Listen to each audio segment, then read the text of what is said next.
Hello, અત્યારે અમારી સાથે જે સાહિલના ફાધર ઠાકરસિંહભાઈ હાજર છે અને પડિયાર સર જે વિવેકાનંદ સ્કૂલ હળવદના જે કેમ્પસ ડિરેક્ટર છે એ છે. તો ખાસ ઠાકરસિંહભાઈ, કેવું રહ્યું તમારા સાહિલને, જે એમ કહેવાય કે MBBS જર્ની, ખાસ એમ કહેવાય કે નેપાળમાં આપણે મૂકેલો છે, તો જ્યારે એનું એડમિશન લીધું ને અત્યાર સુધીનું તમારો શું એક્સપિરિયન્સ છે? ના, બરાબર છે. આપણે ડોક્ટર જે એડમિશન લીધું બધી પ્રોસેસ આરામથી પૂરી થઈ ગઈ, એમાં કંઈ વાંધો નથી.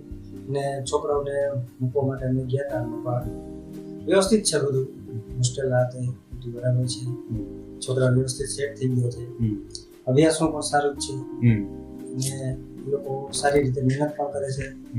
રાતના કોલેજનો ટાઈમ પૂરો કર્યા પછી ફ્રી ટાઈમ થોડો ઘણો કાઢી નાસ્તા પાણી કરીને ફ્રી થઈને થોડો આરામ લઈને પછી રાતના 1-2 વાગ્યા સુધી વાંચતા હોય, ભણતા હોય. એટલે સારું છે, અત્યાર સુધીના બધા રિપોર્ટના સારા જ છે.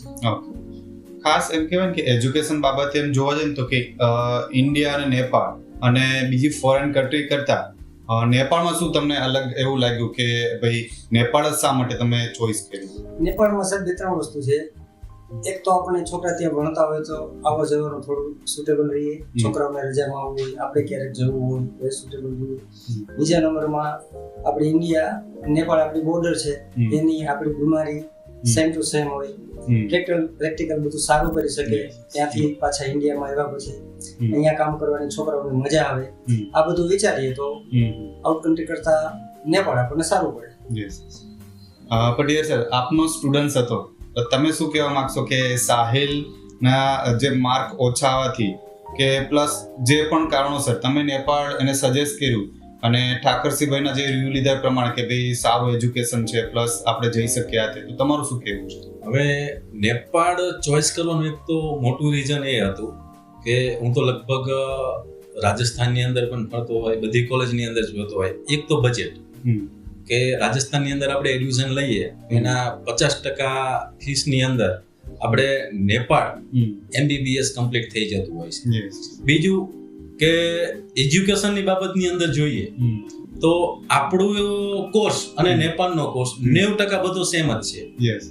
બીજી વસ્તુ જોઈએ તો MBBS એટલે પ્રેક્ટિકલ નોલેજની વસ્તુ છે કે ખાલી પુસ્તકોથી ભણી નથી કરવાનું, ત્યાં OPD લેવલ ને એ બધું પણ જોવાનું છે. અહીંયાની કોલેજ, ગુજરાતની કોલેજ, એમાં ખાસ કરીને મારા વિસ્તારની વાત કરું તો સુરેન્દ્રનગરની CUSA મેડિકલ કોલેજ, ત્યાંની જે OPD છે એનાથી સહેજ પણ ઓછી OPD નેપાળની કોલેજની નથી. પણ 2-4 કોલેજની તો મેં વિઝિટ કરી સાહેબ, ઓછામાં ઓછી 5 થી 6 હજાર પેશન્ટની OPD છે.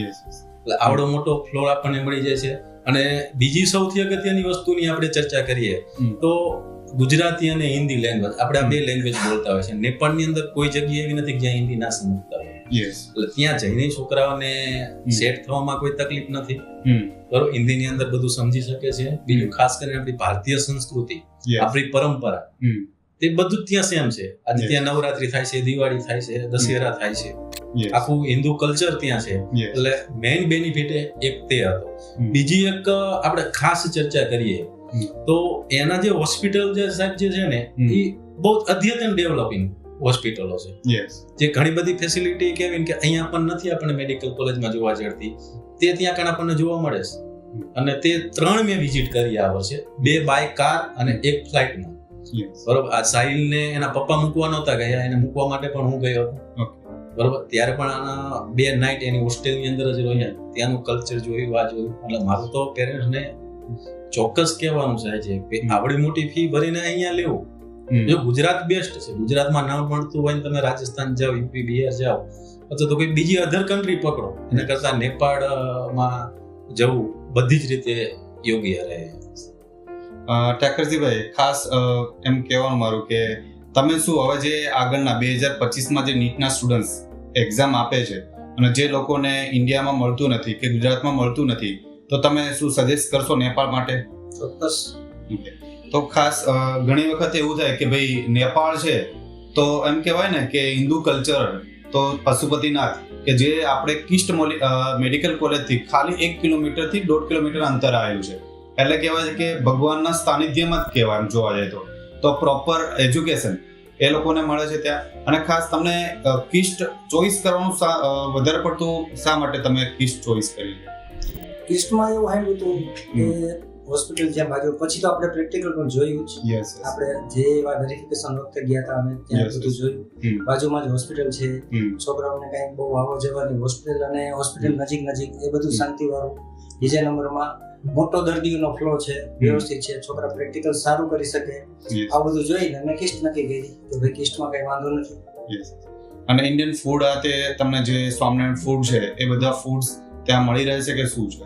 એ મધ્યમ પ્રમાણમાં મળે પણ શક્ય તો મળી જાય ખરા, એ માપના પ્રમાણમાં. અને તમે તો 2 વખત ગયેલા હશો. ઓકે, સાહિલ અત્યારે ત્યાં છે તો ત્યાંનું કલ્ચર તમને કેવું લાગે કે ભાઈ નાઇટ નું કલ્ચર પ્લસ ત્યાંના જે લોકો છે એનું સાથેનું કલ્ચર? ના, ધ બેસ્ટ. એ લોકો તરફથી આપણને કોઈ કેમ કમ્પ્લેન્ટ આવે, પ્રોબ્લેમ થાય, કોઈ વસ્તુ નહીં. અને બહુ શાંતિવાળો એરિયો, બહુ શાંતિ.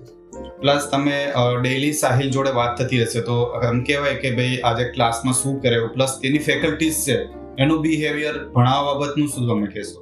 ના, બરાબર છે, દરરોજ વાત થતી જ હોય.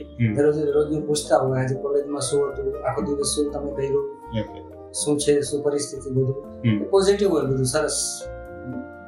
Thank you so much. આપને પણ જો 2025માં નીટના જે સ્ટુડન્ટ્સ છે એ એક્ઝામ આપી રહ્યા છે અને તમે પણ નેપાળનું પ્લાનિંગ કરતા હોય તો જો અમારા અત્યારે સક્સેસ સ્ટુડન્ટ્સ જે અત્યારે હાલ MBBS ત્યાં કરી રહ્યા છે અને એના જ પેરેન્ટ્સ છે કે એનો જ આ લાઈવ વિડીયો છે એ અમે બનાવી અને તમારા સુધી પહોંચે કે ભાઈ ઘણા સ્ટુડન્ટ્સને એવું હોય છે કે ભાઈ નેપાળ જતા ડરે છે, તો તમે પણ જાઓ અને તમારા માટે એક ફ્રી વિઝિટ પણ અમે પ્લાન કરી રહ્યા છીએ આગળથી. તો કેવું છે કે તમે પણ એકવાર એક્સપિરિયન્સ લઈ અને સારી જગ્યાએ as a making doctors organisation, not as a organisation કે બધી જગ્યાએ સ્ટુડન્ટ્સને હેલ્પ કરે છે. ત્યાંના જે કોર્ડિનેટર જે સુદીપ સર છે એ પણ ઇન્ડિયા આવેલા છે આપણે ત્યાં, કે જે સ્ટુડન્ટ્સ આપણા ભણે છે અને એ લોકોના પેરેન્ટ્સને કે ભાઈ સેકન્ડ ટાઈમ એને કોઈ પ્રોબ્લેમ નથી, કોઈ કમ્પ્લેન નથી, તો એના માટે પણ સર આજે સુદીપ સર પણ આવેલા છે. તો આજે બધા જે પણ પેરેન્ટ્સ અમારા છે એ લોકોની એક મીટ પણ અમે રાખવામાં આવેલી છે. Thank you.